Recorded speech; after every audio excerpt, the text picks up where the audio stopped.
Mən daima, elə həmişə, deyərdim elə hər gün,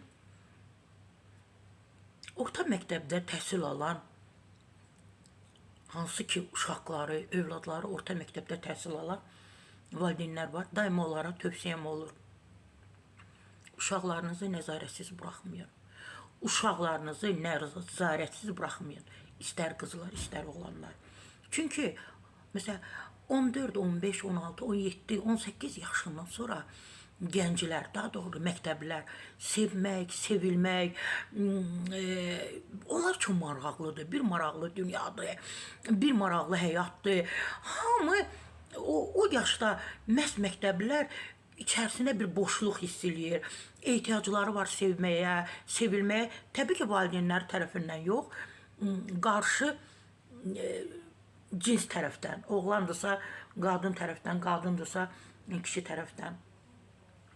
Respublikanın bir-birinə vuran olay, hansı ki liseydə hadisə baş verib, oğlan şagird, məktəbli atasının ov tüfəngini evdən gətirib, qadın müəlliməyə ov tüfəngindən ateş açıb, iddia olunur artıq.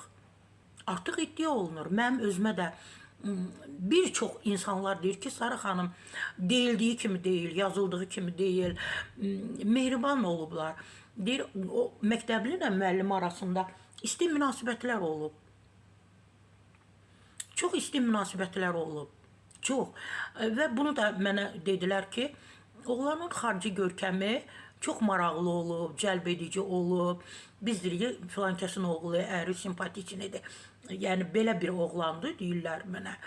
Çox maraqlıdır, maraqlı bir siması var. Belə, çox maraqlıdır da. Yəni, onu sevməyə bir çoxları maraq göstərə bilər, amma onun başqa bir maraq dünyası olub. Yenə də deyirəm, müəllimə ilə çox isti münasibətlər olub. Çox. Təbii ki, mən demirəm hansı isti münasibətləri. Əsas odur ki, sizə çatdırıram və iddia olunur ki, isti münasibətləri olub. Müəllimə artıq buna son qoyduğu üçün məktəbli evdən, öz evlərindən, öz mənzillərindən atasının ov tüfəngini götürüb, gəlib müəlliməyə ateş açıb. Ona görə deyirəm, hörmətli valideynlər, evladlarınızı nəzarətdə saxlayın. Onların içərisində həmişə bir boşluq olur.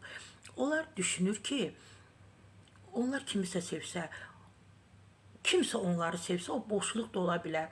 Halbuki o boşluğun nədən ibarət olduğunu bilmirlər. O boşluq nədir onu bilmirlər. Sadəcə düşünürlər ki, qarşı tərəfin sevgisi olsa, məhz o boşluq da ola bilər. Hər an, hər dəqiqə, hər gün, hər saat nəzarətdə saxlayın. Telefonlarını izləyin, hara gedirlər, hardan gəlirlər, kiminlə görüşürlər. Bax, nəticə belə olur. Nəticə, yenə də deyirəm, həmin liseydə məktəbli ilə müəllim arasında çox isti münasibətlər olub.